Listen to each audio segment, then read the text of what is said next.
When should you add a C extension to your double bass, or should you just forget about it and get a 5-string? In this video, we will break down that question with real voices from real bass players who've been there, done that, and played every low note in between. Plus a bonus tip from a legendary bass maker about how extensions can help in a way you might never imagine. Let's dive in.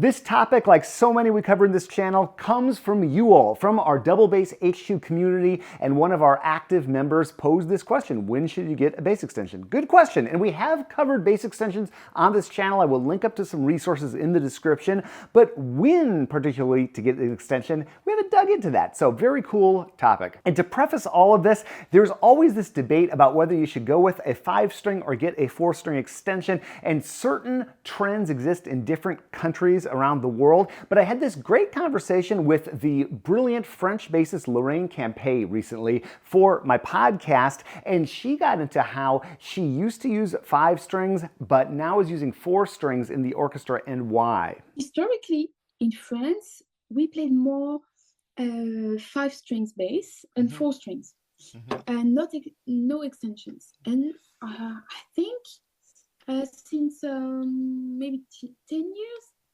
there are 4 strings with extension because it's extremely practical, and good 5 strings bass are extremely rare. Yes. And most of the time it's like it doesn't sound, and it's so exhausting to play, so it doesn't worth it. Yeah. If we don't have like a huge budget, because it's extremely expensive also. And so more and more we started to play the 4 strings with extensions, like in UK and like in US. We'll have the complete podcast out soon, and if you want to stay connected with us about this and other topics like this, be sure to join our email newsletter. That's linked up in the description. So let's say you've decided an extension is for you, then the question is when? When should you get one? Let's start with some practical advice from the orchestral trenches. My first teacher said not to get one until someone tells me to. That eventually happened. Sometimes less is more, especially early on. Just because you can get a C extension doesn't necessarily mean you should get one, especially at the beginning. And look, these low notes are a ton of fun. Hey, I set up a second camera. This particular type of extension is what's called a chromatic extension, so you can open this up. Most go down to a low C. Mine goes down to B because awesome. And there are many variations of extensions. I did a whole video years ago, kind of dated, but hopefully it's still useful, about the 3 main kinds of extensions, and so we'll link up to that as well. And look, these are a ton of fun, but I do think there's a certain level of bass that you want to have before you invest in an extension.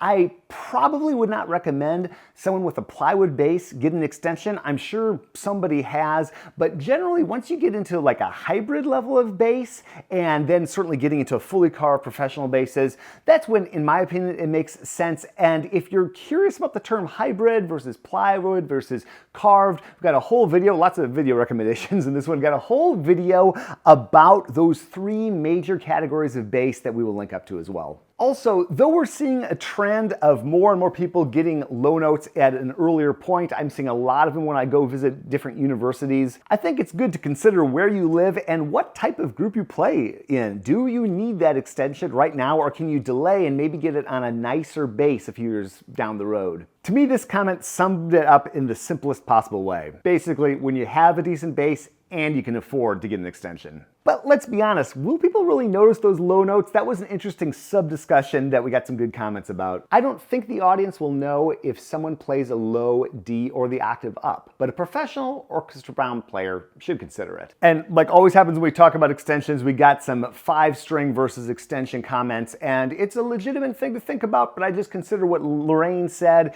and if you can get a good 5-string, you are going to have a great time. I played on some great ones, but I've played on a lot that are a little bit tubby, a little bit like Lorraine described, kind of exhausting. I've tried both, and honestly, a 5-string is so much easier, and you can literally shake floors. A properly set up 5-stringer will always be easier to play than a bass with an extension. But it's not always so simple. Still unsure about when to get an extension? Well, the gig might decide that for you. A lot of conductors on audition committees want you to be able to play the low notes if you get the job. I didn't get one until my first Broadway tour that wrote for it, and I never looked back. I got the extension when Romeo and Juliet was announced for the coming season, if only for the last note in the piece. We also got this great bonus tip from legendary bassmaker Arnold Schnitzer. I interviewed him about his book, The Handy Double Bassist, and he dropped this great quote about the reason why he recommends pretty much everybody get one of these chromatic extensions. What I advocate is C extensions for all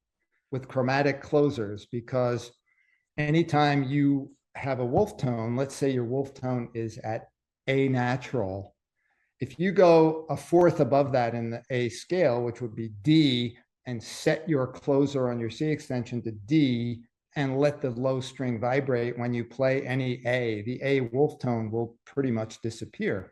I'm sure you know this. It's a common trick. And of course, A flat wolf tone, D flat on the C extension, et cetera, et cetera. So C extensions for all.